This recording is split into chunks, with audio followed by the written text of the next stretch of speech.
Good morning, good afternoon, and good night, and welcome to the Amateur Otaku podcast. I'm one of your hosts, the medical White Wolf, and here with me I have the Full Metal Nauta. Hello, buddy. Hey man, what is up? We are finally having some time together and review some anime today, or should I say, at least something animated. I might ask. We are, as the title suggests, we are covering the Witcher, Nightmare of the Wolf, which is a prequel to the popular The Witcher series starring Superman himself, Henry Cavill, where we're following Geralt's teacher named now I can't. Vesemir. What's the name? Wesemir. Wesemir, and we you get some more insight into the lore and backstory uh, about uh, about the whole thing.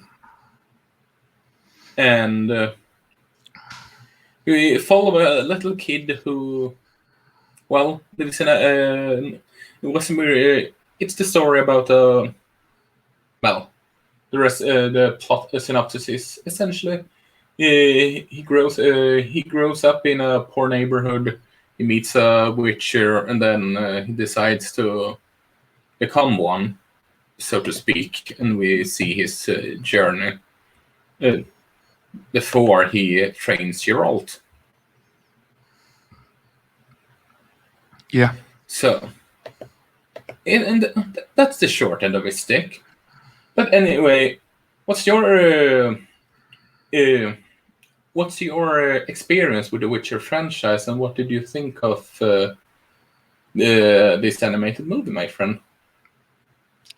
Well, like many people nowadays, I mean, for me to say that I know the Witcher books, it's not true.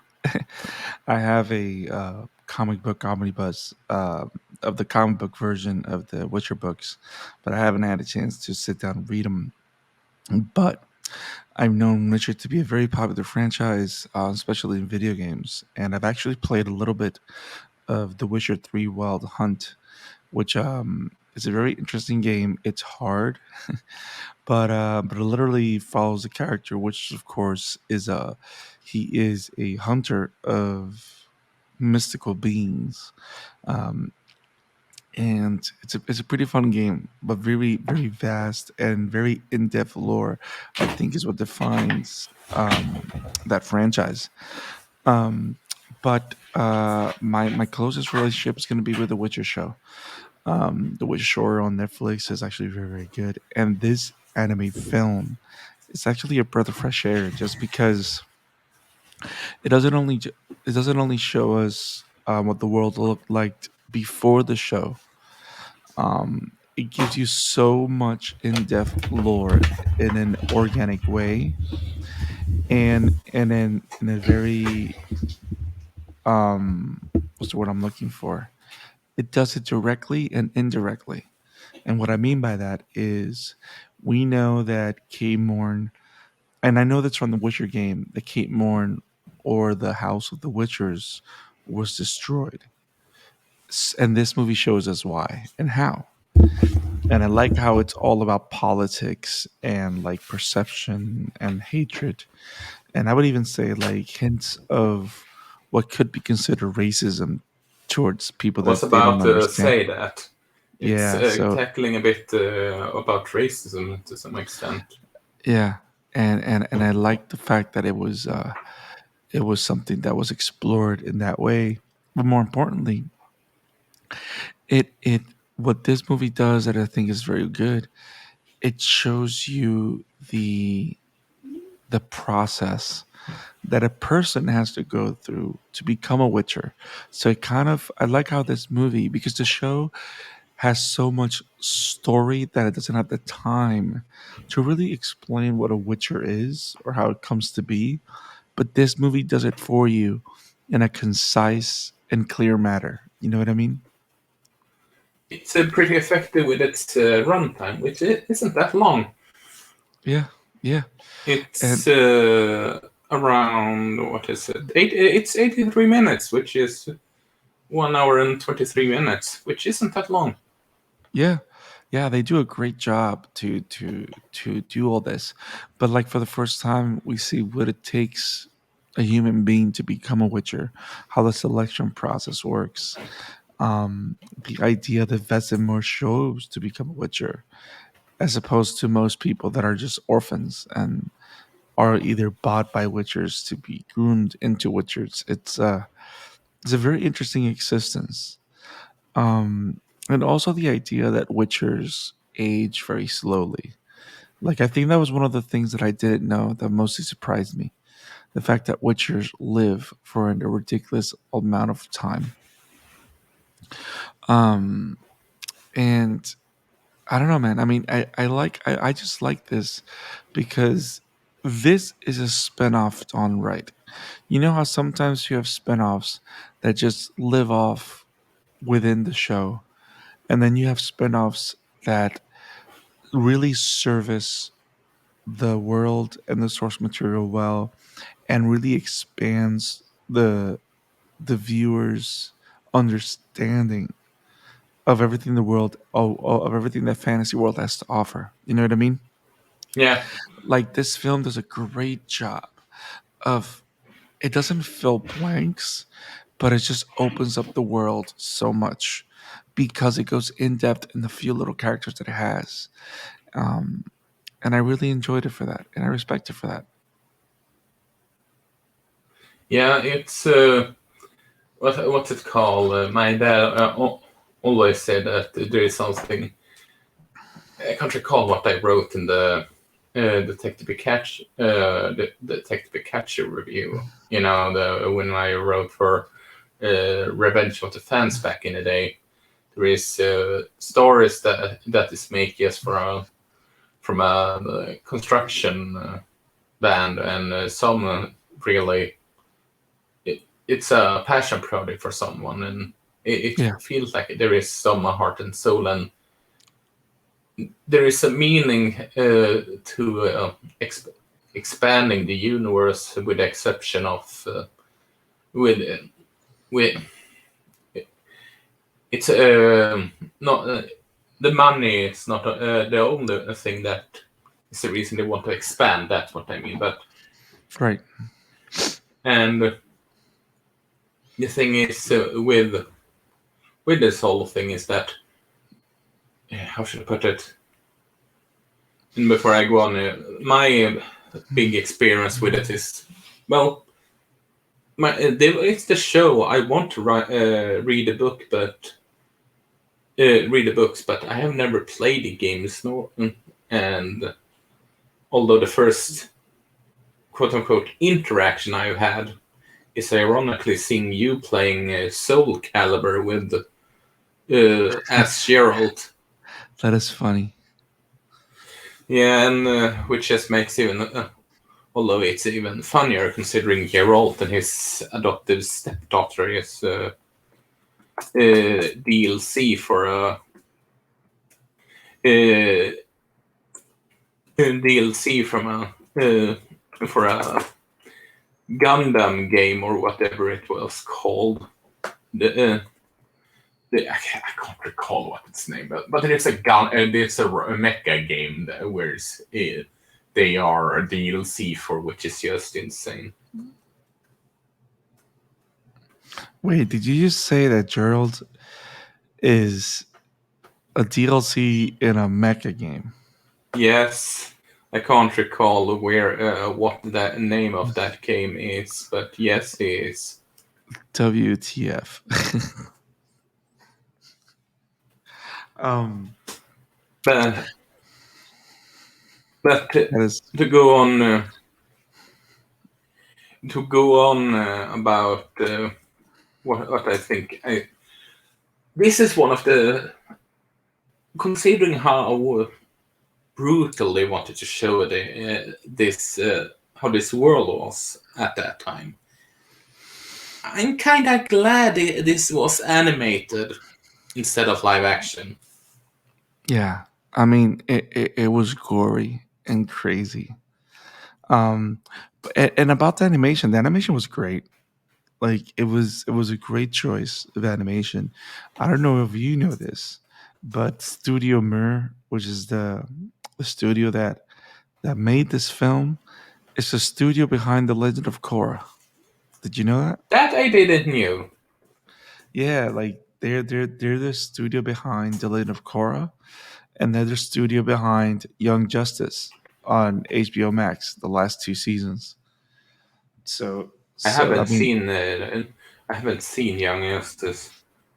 yeah, the animation is pretty spot on and great, and the action set pieces that they create for these shows is awesome, and I like the fact that it was very well translated um to this movie because of course you got to agree that one of the best things in the Witcher franchise, or at least in the movie, in the series, I'm sorry, is that those action set pieces are pretty epic, and I'm glad Yeah, that we got to see a lot of that in this movie with superb action animation. So I'm not surprised that this is the same studio that tackled other great action animes like Legend of Korra and Young Justice and stuff like that. Um, I also liked um, the character Vesemir. What a great character! he's it's interesting how he is kind of a stark contrast. At least is his young age. I don't know how he is when he is the older mentor to Geralt. Granted, but it's interesting in going back to the series and looking in contrast because he isn't exactly how Geralt is in that Right. Netflix adaptation, at least. Yes. He's He's a very more different character. cocky. Yeah, he's more cocky and arrogant and all that kind of stuff. Yep. Yep. It's so funny when you say that he's a stark contrast. He kind of does remind me of Tony Stark. Isn't the same dude that has the voice form? Isn't it the same dude that makes voice Hector from Castlevania? No, no. You mean Or Hector? is- That's a very good well, question. He's the dude I that don't, bangs that one of the vampire sisters. oh, trust me. I think we all know who Hector is. Little slave Yeah, boy. um, let me see. No, he's not the one from. He's actually Theo James, and he's from like the Underworld Divergent series and stuff like that. So, but no, he's not. He's not the guy. He's not that guy. Actually, wait. He is Hector. What in the world? Yes, he's ah, Hector. I called it. Well, you know what's funny? That wasn't the name that surprised me in the cast. He's Hector, but did you know that Deglin is Dracula? Yeah, I know that. I know that. Yeah, that was Graham Mattel. She was like, I was reading the cast, and then I He's remember who the character was, and I was like, "Yep, that's Graham Matavish." and he's perfect in these kind of roles. Yeah, and what a different voice! What a completely different character from the stoic Dracula that we know. Um, so that was pretty awesome. Um, Now the whole thing with Vesemir, I like the fact that he is kind of this playboy, but I like the fact that he has so many layers of understanding to who he is as a character. You know what I mean? And I Yeah, like the fact that they made it a point to make sure that he was different from Gerald. Also, setting up hopefully what he's going to be when he's introduced, because I think he's going to be introduced in season 2, right? I think he's in season 2. You give me a second, and I'm checking. And I double checked the game I was talking about, where he and his adopted daughter is DLC for is Daemon X Machina. spelling demon as Damon. I don't know what that is, but that sounds nuts. It was a Switch exclusive game before it came to a Switch. It was a Steam, sorry. Nice. But I right now I just can't. Witcher has cast it, yes, and it's a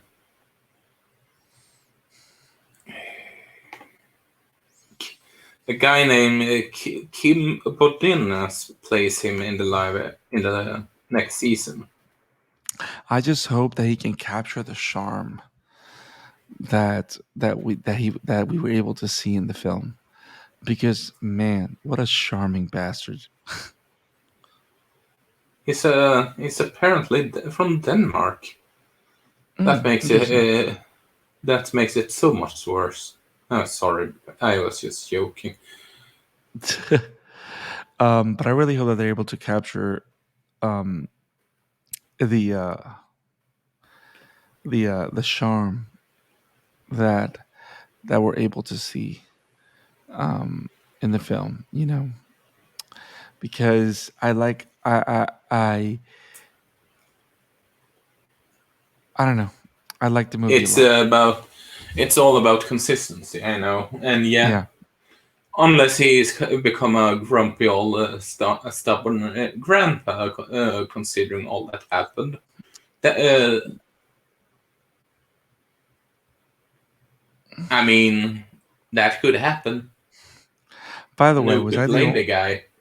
was I the only one that was like, the way when it ends with him talking to Gerald, you kind of go like, of course.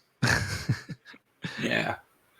Like, of So course. he gets a lot more hair when he gets older. That's for sure. Yeah, like what yeah, of course they had to go with the kid with no hair on him at all.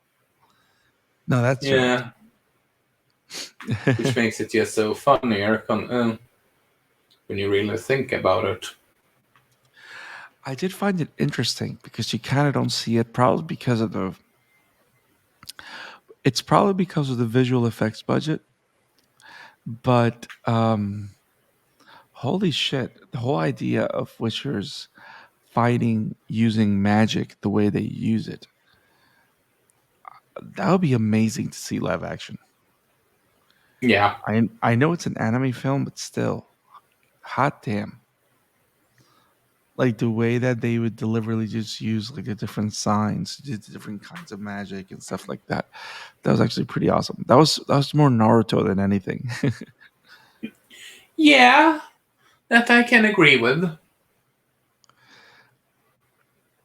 um Now, do you like the fact that The Witcher has a lot of like kind of like political nuances in terms of power structures, classes, and stuff like that? Do you like that kind of dynamic?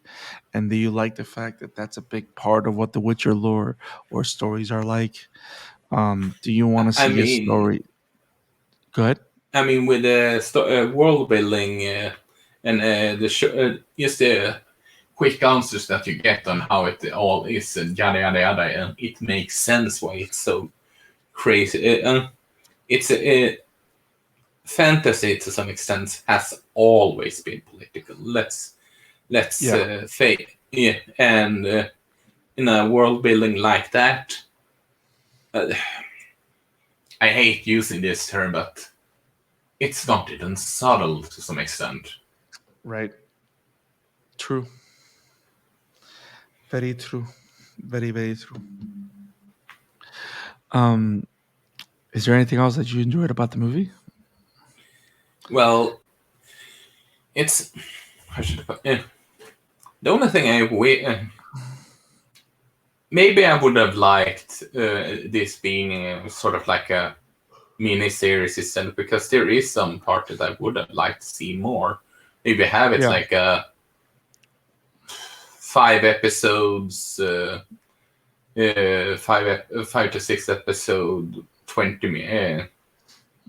or at least put it in the 2 hour range, because while it is a well-paced movie, there is some stuff that I wish they could have get into more, or into more details and all that jazz. Gotcha.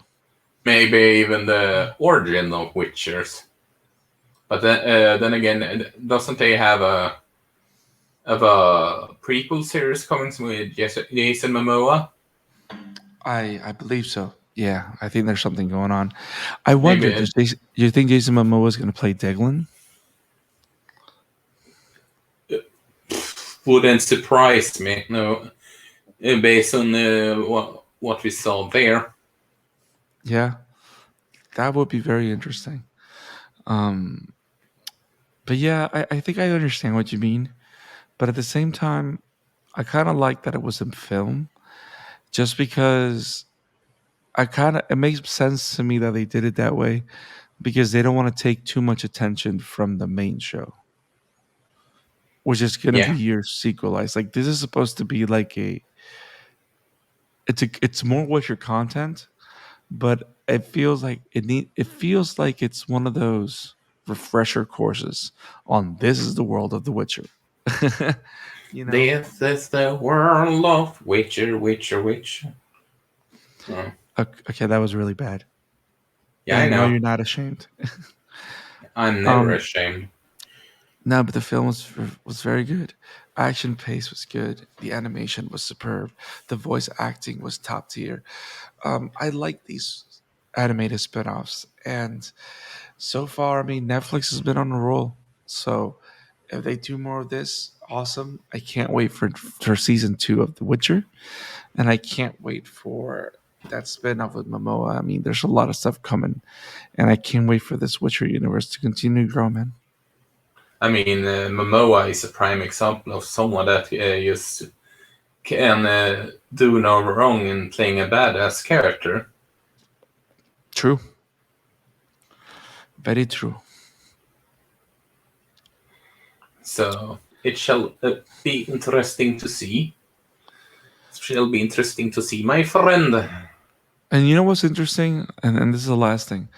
I kind of like the fact that Vizimir was so different from Yeah, from Gerald, because um from one side, Vesemir is the kind of character that was able to kind of hide his pain a lot better, as Gerald, just you can see him burdened. You know what I mean? yeah, And I like that two contrasts. So now I can't wait to see how they interact and how they understand each other. Um, so I'm really excited to see how that interaction plays out. Should be awesome. yeah, and uh, let's. Who knows? Maybe they continue doing animated spin-offs as well. Uh, Not that I would mind. Neither would I. So, More anime adaptation. I think, and you know what's funny? I may, think the one that broke the mold with how great these anime expansions can be, I think is because of Netflix's Castlevania. Like they just handled um anime action films and very very well. And I like the fact that they have a very nice quality control. yeah, I agree. Yeah. I agree. Well, there isn't much to say about this one more than we are extremely looking forward to the next season, but we are covering it over at Wobum Entertainment and not on this channel for obvious reasons. Yeah. But it was great to talk to Witcher here. More anime. If more anime film comes, we'll cover them as well. It's been awesome. Yeah. So, but anyway, where can people find you, my friend? You can find me on Twitter and on Instagram at the Scarlet Fan 52. And aren't you on Instagram also? Yeah, that's what I say. Twitter and Instagram. Okay. And well, you can find me over at my work over at Wobum Entertainment, and you can find me on Twitter at Emblemaniac, and you can find the Amateur Otaku on the Amateur Otaku Pod over at Twitter. Beautiful. Have it. Amateur Otaku says to you all, have it awesome, guys. Peace and the five big owls. Ow, ow, ow. Okay, that was 3. Anyway, so bye-bye. Bye. I know. Bye.